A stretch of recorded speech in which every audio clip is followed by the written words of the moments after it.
لستۃ ابرۃ، آپ صلی اللہ علیہ وسلم نے اس طرح 6 اونٹنیوں کے بارے میں فرمایا، ابتاءہن،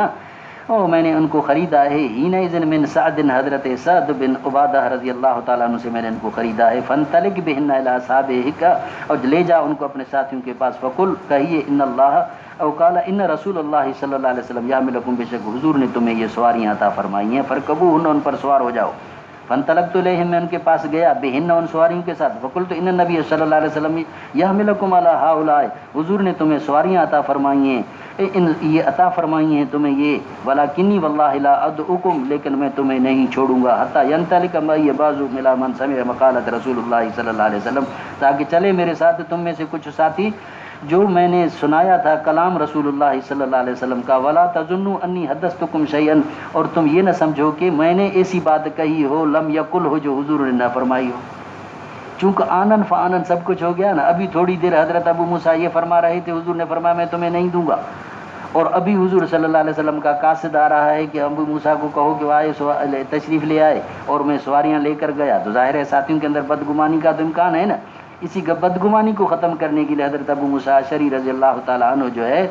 وہ اپنے ساتھیوں سے کہنے لگے تم میرے ساتھ چلو، پہلے میرے معاملہ کی صفائی ہوگی، اس کے بعد تمہیں سواریوں پہ میں سوار کرنے دوں گا، ایسے میں تمہیں نہیں دوں گا، کیونکہ ایسا نہ ہو کہ کل تو میرے لیے کہتے پھرو کہ میں نے یہ بات اپنی طرف سے بڑھائی ہے، حضور صلی اللہ علیہ وسلم نے نہیں فرمائی ہے، اس لیے تم میرے ساتھ چلو۔ اس لیے اس طرح کے معاملات میں کبھی یہ چیزیں ہو جاتی ہیں، کبھی کبھار اس طرح کی بدگمانیاں پڑھنے کا خدشہ ہوتا ہے، اور بہتر طریقہ یہ ہوتا ہے کہ اسی کو آدمی خوش اسلوبی کے ساتھ اسی کو نبھا لے، کسی کے متعلق خواہ کے لیے پہلے سے بدگمانی کے ستون نہ کھڑے کر دے۔ یہ طریقہ کار ہے معاشرت کا، کسی جب اجتماعی کسی عمل میں ہوتے ہیں تو یہ چیزیں اس طرح کی ہوتی رہتی ہیں، تو ان موقع پر آدمی سمجھداری سے کام لے، بدھڑو نہ تھے، پرمتڑیو نہ تھے، کنجو کچو نہ تھے۔ یہ سب سے زیادہ بڑے منتظم کے واسطے ان چیزوں کا ہونا یہ ضروری ہوتا ہے کہ پوری تفتیش کرے، اور اسی طرح جو ہے وہ پورے ساتھیوں کو اعتماد میں لے کر چلے، جب کسی کو کسی کی ذمہ داری دی جائے اور اس میں کوئی ایسی بات جو کسی کی شک میں پڑنے والی ہو تو اسی اعتماد میں لینے کے لیے ساتھیوں کو یہ چیز پوری تفصیل کے ساتھ بتلانی چاہیے۔ فقالو مجھے کہنے لگے،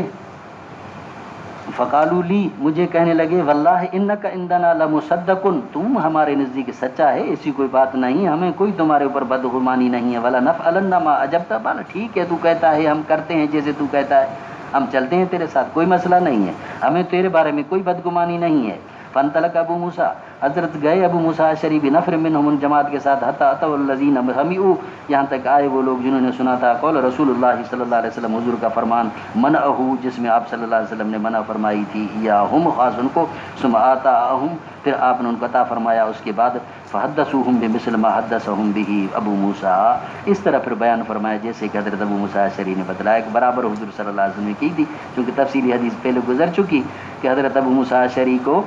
نے حضور کو جب جا کر بتلایا تو حضور نے فرمایا کہ میں وہ جب قسم اٹھاتا ہوں تو قسم اٹھانے کے بعد جو خیر ہوتا ہے میں اسی کو کر گزرتا ہوں، اسی کی جگہ پر کفارہ دے دیتا ہوں۔ یہ بات پوری حدیث کا وہ ٹکڑا یہاں امام بخاری نے ذکر نہیں فرمایا۔ فرمایا بھی قال حدثنا مسدد قال حدثنا یحیی عن شعبہ عن حکم عن مصعب بن سعید عن ابی ان رسول اللہ صلی اللہ علیہ وسلم خرج الی تبوک، حضور صلی اللہ علیہ وسلم تبوک کے لیے نکلے، فاستخلف علی، نے حضرت علی کو قائم مقام بنایا۔ قائم مقام جو ہے وہ گھر کے امور کا، نماز کی امامت کے لیے حضرت عبداللہ بن ام مکتوم رضی اللہ تعالیٰ عنہ تھے۔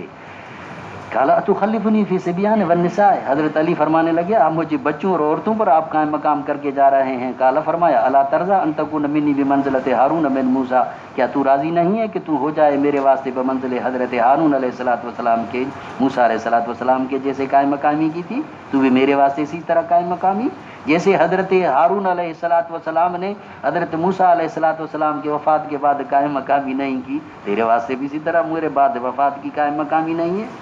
کیا یہ ثابت نہیں ہو رہا ہے؟ اسے یہی ثابت ہو رہا ہے۔ خود حضور صلی اللہ علیہ وسلم نے گویا کہ حضرت علی کو یہ بشارت بتلا دیا، اب نصر اللہ، حضور صلی اللہ علیہ وسلم نے بتلا دیا گویا کہ اس طرح جیسے حضرت ہارون موسیٰ کے بعد قائم مقام نہیں بنے تھے، ایسے تو ہی گویا کہ میرے بعد تو پہلا خلیفہ نہیں بنے گا۔ کیا یہ چیز ثابت نہیں ہو رہی اس حدیث کے الفاظ سے؟ اگر الفاظ کو مانا لیا جائے گا تو اس طرح ہی ہوگا، یہ نکل رہی ہے پھر یہ۔ الا انہ لیس بنبی بعدی، مگر یہ ہے کہ میرے بعد کوئی نبی نہیں آئے گا۔ وقال ابو داؤد حدثنا شعبہ عن حکم، حضور صلی اللہ علیہ وسلم نے باقاعدہ حضرت موسیٰ، حضرت علی علیہ السلام عزری رضی اللہ تعالیٰ عنہ کو جو ہے قائم مقام بنایا تھا، ایسی کوئی بات نہیں تھی۔ قال ابو داؤد حدثنا شعبہ عن الحکم قال سمعت مصعب، حضرت مصعب سے میں نے یہ بات سنی، به قال حدثنا عبید اللہ بن سعید قال حدثنا محمد بن بکر قال حدثنا ابن جریج قال سمعت عطاء یخبر ان اخبرنی صفوان بن یعلا بن امیہ، مجھے بتلایا حضرت صفوان بن یعلا بن امیہ نے اپنے ابا سے، قال غزوت مع النبی صلی اللہ علیہ وسلم اسرہ والا میں نے غزوہ کیا، قال کان یعلا یقول تلک الغزوۃ اوثق اعمالی عندی، او یہ والا غزوہ جو ہے میرے اعمال میں سب سے زیادہ کارگر ہے۔ قال عطاء فقال صفوان قال یعلا فقان علی اجیر، میرا ایک نوکر تھا، غلام تھا، فقاتل انسان، کسی انسان کو اس نے مار دیا، فعز احدہما ید الاخر، ایک نے دوسرے کا ہاتھ چبا لیا۔ قال عطاء، حضرت عطاء فرمانے لقد اخبرنی صفوان ایہما، حضرت صفوان نے تو بتلایا تھا کسی نے اسی کو چبایا، لیکن میں اس سے بھول گیا کہ فنسیتہ، مجھے پتہ نہیں لگا کس کے بارے میں فرمایا۔ قال فانتزع المغزوز یدہ، کھینچا اسی مغزوز نے جس کو ہاتھ کو اسی نے کاٹا ہوا تھا اپنے ہاتھ کو، من فیل آز، من فیل آز، اسی آز کے منہ سے، وہ چک لگانے والے کے منہ سے، فانتزع احدی ثنیتیہ، وہ اسی کے دانتوں کو بھی یوں کھینچ کر لے آیا۔ فاتى النبی صلی اللہ علیہ وسلم، دونوں کے دونوں حضور کی خدمت میں آئے، فاحضر ثنیتہ، حضور صلی اللہ علیہ وسلم نے اس کے دانتوں کو حضر فرما دیا، یعنی کوئی قصاص نہیں لیا۔ قال عطاء وحسبت انه قال النبی صلی اللہ علیہ وسلم یدہ فی فیک، کیا وہ تیرا ہاتھ تیرے منہ میں چھوڑ دے، فتقزمھا، تو اس کو کاٹے، کانھا فی فحل یقزمھا، گویا کہ وہ اونٹ یا گھوڑا کسی کو کھا رہا ہے، اسی طرح تیرے کو چھوڑ دے، جیسے جانور کھاتا ہے کاٹتا ہے، اسی طرح تجھے چھوڑ دے کہ وہ تو اسی کے جانور کی طرح اسی کو ہاتھ کو کاٹے اور تیرے کو یوں چھوڑ دے کہ آرام کے ساتھ تو اسی کو کھاتا رہے، یہ تھوڑی ہوگا۔ اسی طرح تو نے جو چک لگایا، اسی چک کی وجہ سے تیرا دانت گر گیا، لہذا کوئی بھی اسی صورت میں قصاص نہیں ہے۔ اسی طرح جانور کے ساتھ بھی تشبیہ دی جا سکتی ہے، لیکن جانور ایسا ہو کہ جو حلال ہو، کسی مردار جانور کے ساتھ کسی کی تشبیہ نہیں دینی چاہیے۔ اونٹ ہے، گھوڑا ہے، اسی کے ساتھ تشبیہ دینا اچھی بات ہے، دی جا سکتی ہے۔ باقی کسی ایسی حرام جانور جیسے خنزیر ہو گیا